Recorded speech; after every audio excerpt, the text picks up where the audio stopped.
33वां अध्याय। भगवान के मंदिर में झाड़ू देने और उसको लीपने का महान फल। राजा जयध्वज की कथा।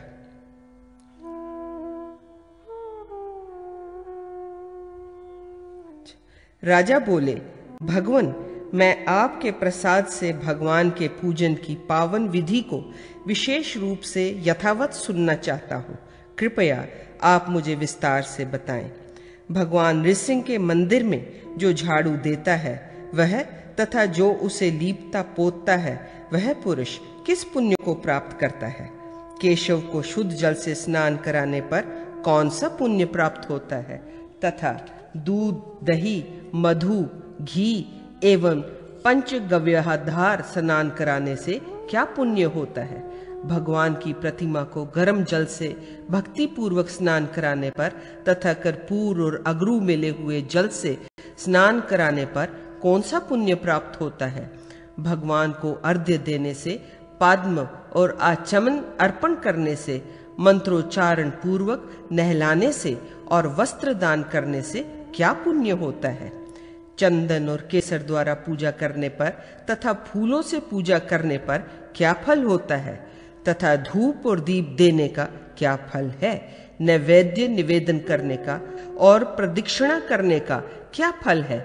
इसी प्रकार नमस्कार करने से एवं स्तुति और यशोगान करने से कौन सा फल प्राप्त होता है? भगवान विष्णु के लिए पंखा दान करने, चंवर प्रदान करके, ध्वजा का दान करने और शंख दान करने से क्या फल होता है? ब्रह्मांड, मैंने जो कुछ पूछा तथा अज्ञानवश मैंने जो नहीं पूछा है वह सब भी मुझसे कहिए, क्योंकि भगवान केशव के प्रति मेरी हार्दिक भक्ति है। सूत जी बोले, राजा के इस प्रकार पूछने पर वे ब्रह्म ऋषि भृगु मुनि मार्कंडेय जी को उत्तर देने के लिए नियुक्त करके स्वयं चले गए। भृगु जी के प्रेरणा से मुनिवर मार्कंडेय जी ने राजा पर उनकी हरि भक्ति से विशेष प्रसन्न होकर उनके प्रति इस प्रकार कहना आरंभ किया। मार्कंडेय जी बोले, पांडु कुल नंदन राजकुमार, भगवान विष्णु की इस पूजा विधि को क्रमशः सुनो। तुम विष्णु के भक्त हो अतः मैं तुम्हें ये सब बताऊंगा। जो भगवान नरसिंह के मंदिर में नित्य झाड़ू लगाता है वह सब पापों से मुक्त होकर विष्णु लोक में आनंदित होता है। जो गोबर, मिट्टी तथा जल से वहां की भूमि लीपता है वह अक्षय फल प्राप्त करके विष्णु लोक में प्रतिष्ठित होता है। सत्यम इस विश्व के एक प्राचीन सत्य इतिहास है जिसे सुनकर सब पापों से मुक्ति मिल जाती है। राजेंद्र, पूर्व काल में राजा युधिष्ठिर, द्रौपदी तथा अपने 5 भाइयों के साथ वन में विचरते थे। घूमते घूमते वे पांचों पांडव शूल और कंटक में मार्ग को पार करके एक उत्तम तीर्थ की ओर प्रस्थित हुए।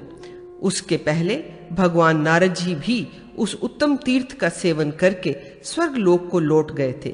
क्रोध और पिशुनता से रहित धर्मात्मा राजा युधिष्ठिर उस उत्तम तीर्थ की ओर प्रस्थान करके तीर्थ धर्म का उपदेश करने वाले किसी मुनिवर के दर्शन की बात सोच रहे थे।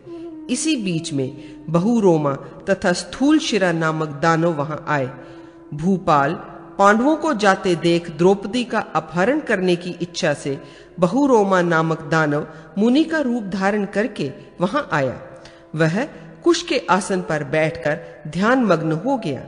उसके पार्श्व में कमंडलू था और हाथ में उसने कुश की पवित्री पहन रखी थी।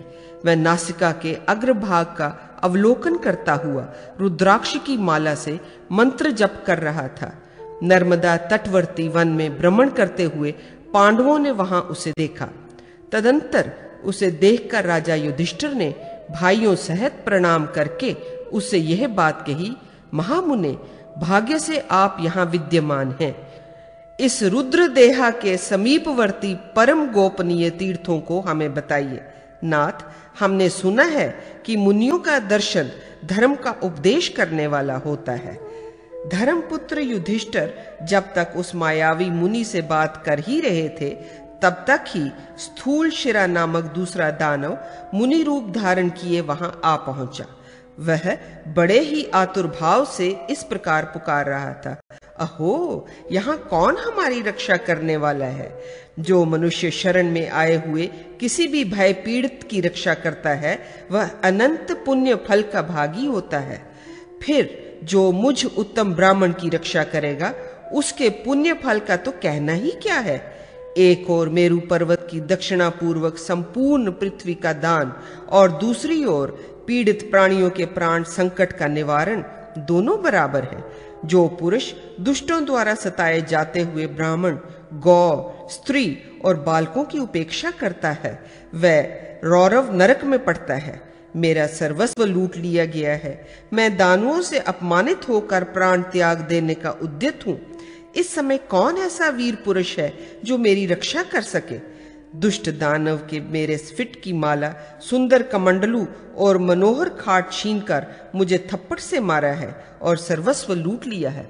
इस प्रकार के कातर वचन सुनकर पांडव हड़बड़ा गए। वे रोमांचित हो आग जलाकर उस मुनि के पीछे चले।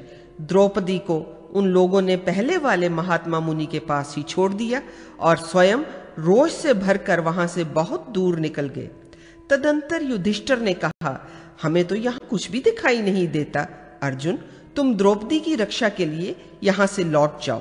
तब भाई के वचन से प्रेरित होकर अर्जुन वहां से चल दिए। राजन, फिर राजा युधिष्ठिर ने उस गहन वन के भीतर सूर्य मंडल की ओर देखकर ये सत्य वचन कहा, मेरी सत्यवादिता, पुण्य कर्म तथा धर्म पूर्वक भाषण करने से संतुष्ट होकर देवगण संशय में पड़े हुए मुझको सत्य बात बतला दें।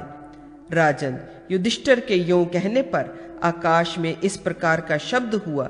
यद्यपि वहां बोलने वाला कोई व्यक्ति नहीं था। महाराज, यह दानव है। स्थूल शिरा नामक मुनि तो सुखपूर्वक हैं। उन पर किसी के द्वारा कोई उपद्रव नहीं है। ये तो इस दुष्ट की माया है। तब भीम ने अत्यंत क्रोध से युक्त हो उस भागते हुए दानव के मस्तक पर बड़े वेग से मुष्टि प्रहार किया। फिर तो दानव ने भी अपना रौद्र रूप धारण किया और भीम को मुक्का मारा। इस प्रकार भीम और दानव में वहां दारुण संग्राम छिड़ गया। भीम ने उस वन में बड़े कष्ट से उसके स्थूल मस्तक का छेदन किया। इधर अर्जुन भी जब मुनि के आश्रम पर पहुंचे तब वहां उन्हें ना तो वह मुनि दिखाई दिया और न प्राण प्रिया साध्वी भार्या द्रौपदी ही दीख पड़ी। तब अर्जुन ने वृक्ष पर चढ़कर ज्यों ही इधर उधर दृष्टि डाली त्यों ही देखा कि एक दानव द्रौपदी को अपने कंधे पर बिठाकर बड़ी शीघ्रता से भागा जा रहा है और उस दुष्ट के द्वारा हरी गई द्रौपदी कुर्री की भांति हा धर्मपुत्र, हा भीम इत्यादि रटती हुई विलाप कर रही है। द्रौपदी को उस अवस्था में देखकर वीर अर्जुन अपनी आवाज से दिशाओं को गूंजाते हुए चले।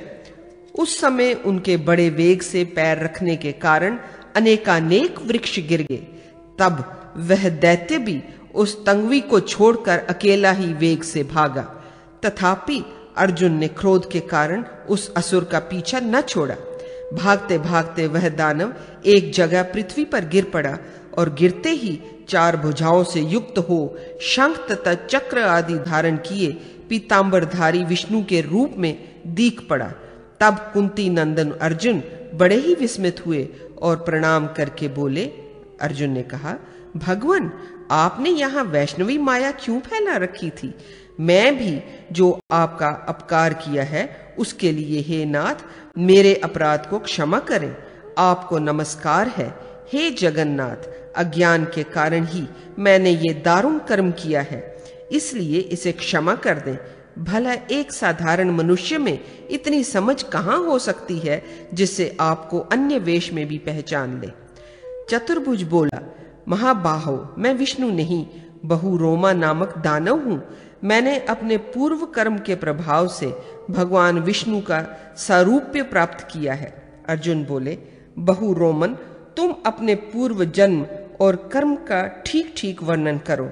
तुमने किस कर्म के परिणाम से विष्णु का सारूप्य प्राप्त किया है? चतुर्भुज बोला, महाभाग अर्जुन, आप अपने भाइयों के साथ मेरे अत्यंत विचित्र चरित्र को सुनिए। ये श्रोताओं के आनंद को बढ़ाने वाला है। मैं पूर्व जन्म में चंद्रवंश में उत्पन्न जयध्वज नाम से विख्यात राजा था। उस समय सदा ही मैं भगवान नारायण के भजन में लगा रहता और उनके मंदिर में झाड़ू लगाया करता था। प्रतिदिन उस मंदिर को लीपता और रात्रि में वहां दीप जलाया करता था। उन दिनों वितिहोत्र नामक एक साधु ब्राह्मण मेरे यहाँ पुरोहित थे। प्रभो, वे मेरे इस कार्य को देखकर बहुत विस्मित हुए।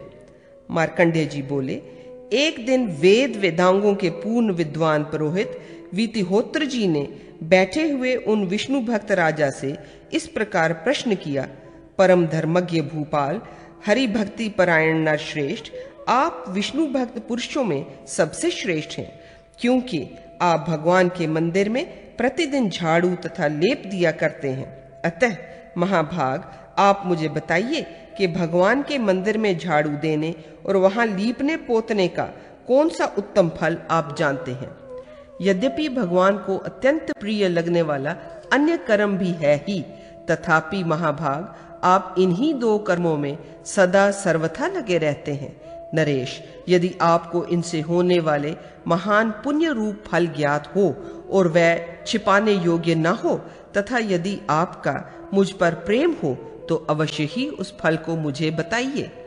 जयध्वज बोले, विप्रवर, इस विषय में आप मेरा ही पूर्व जन्म का चरित्र सुने। मुझे पूर्व जन्म की बातों का स्मरण है, इसी से मैं सब जानता हूँ। मेरा चरित्र श्रोताओं को आश्चर्य में डालने वाला है। विपेंद्र, पूर्व जन्म में मैं रैवत नामक ब्राह्मण था, जिनको यज्ञ करने का अधिकार नहीं है।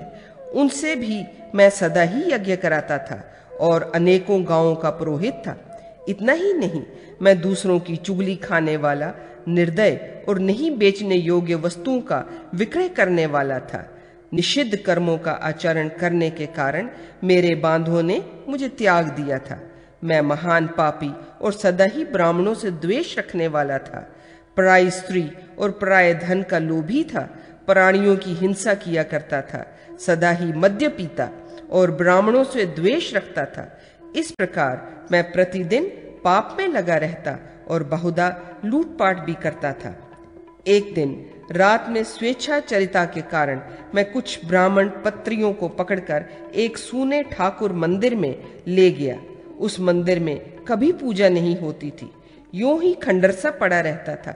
वहां स्त्रियों को साथ रमण करने की इच्छा से मैंने अपने वस्त्र के किनारे से उस मंदिर का कुछ भाग बुहार कर साफ किया और हे द्विजोतम दीप जलाकर रख दिया।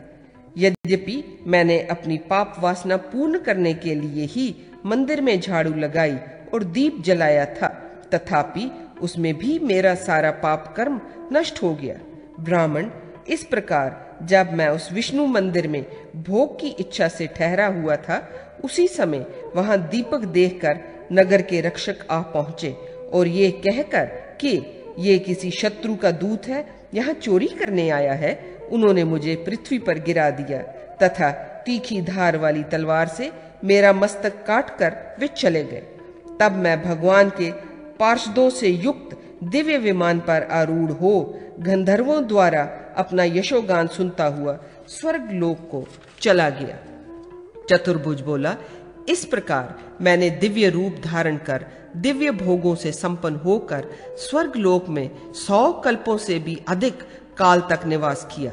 फिर उसी पुण्य के भोग से चंद्रवंश में उत्पन्न जयध्वज नाम से विख्यात कमल के समान नेत्रों वाला राजा हुआ। उस जन्म में भी कालवश मृत्यु को प्राप्त होने पर मैं स्वर्ग लोक में आया। फिर यहाँ से रुद्रलोक को प्राप्त हुआ। एक बार रुद्रलोक से ब्रह्मलोक को जाते समय मैंने नारद मुनि को देखा, परंतु देखने पर भी उन्हें प्रणाम नहीं किया और उनकी हंसी उड़ाने लगा। इससे कुपित होकर उन्होंने शाप दिया, राजन तू राक्षस हो जा। उन ब्राह्मण के दिए हुए इस शाप को सुनकर मैंने क्षमा मांगकर उन्हें प्रसन्न किया। तब मुनि ने मुझ पर शापानुग्रह के रूप में कृपा की। उन्होंने कहा, राजन, जिस समय बुद्धिमान धर्मपुत्र युधिष्ठिर की भार्या का हरण करके तुम रेवा तटवर्ती मठ में चले जाओगे, उस समय तुम्हें शाप से मुक्ति मिल जाएगी। भूपाल धर्मपुत्र युधिष्ठिर, अर्जुन, मैं वही राजा जयध्वज हूँ। इस समय भगवान विष्णु के सारूप्य को प्राप्त हुआ हूँ। अब मैं निश्चय ही बैकुंठ धाम को जाऊंगा। मार्कंडेय जी बोले, यह कहकर धर्मपुत्र युधिष्ठिर के देखते ही देखते वे राजा जयध्वज गरुड़ पर आरूढ़ हो विष्णु धाम को चले गए, जहां लक्ष्मी जी के साथ भगवान विष्णु सदा विराजमान रहते हैं। इसी से विष्णु मंदिर के बुहारने और लीपने से बड़ी महत्ता प्राप्त होने के वर्णन किया गया है। राजा जयध्वज ने पूर्व जन्म में काम के वशीभूत होकर भी जिस कर्म को करने से ऐसी दिव्य संपत्ति प्राप्त कर ली, उसी को यदि भक्तिमान और शांत पुरुष करें तथा भली भांति भगवान का पूजन करें तो उनको प्राप्त होने वाले फल के विषय में क्या कहना है। सूत जी बोले, मार्कंडेय जी के उपर्युक्त वचन सुन पांडु वंश में उत्पन्न राजा सहस्रनीक भगवान के पूजन में संलग्न हो गए। इसीलिए विप्रवृंद, आप लोग ये सुन लें कि अविनाशी भगवान नारायण जानकर अथवा अनजान में भी पूजा करने वाले अपने भक्तों को मुक्ति प्रदान करते हैं। द्विजो, मैं ये बारंबार कहता हूँ कि यदि आप लोग दुस्तर भाव सागर के पार जाना चाहते हैं तो भगवान जगन्नाथ की पूजा करें। जो भक्त प्रणत जनों को कष्ट दूर करने वाले भगवान विष्णु का पूजन करते हैं, वे वंदनीय, पूजनीय और विशेष रूप से नमस्कार करने योग्य हैं।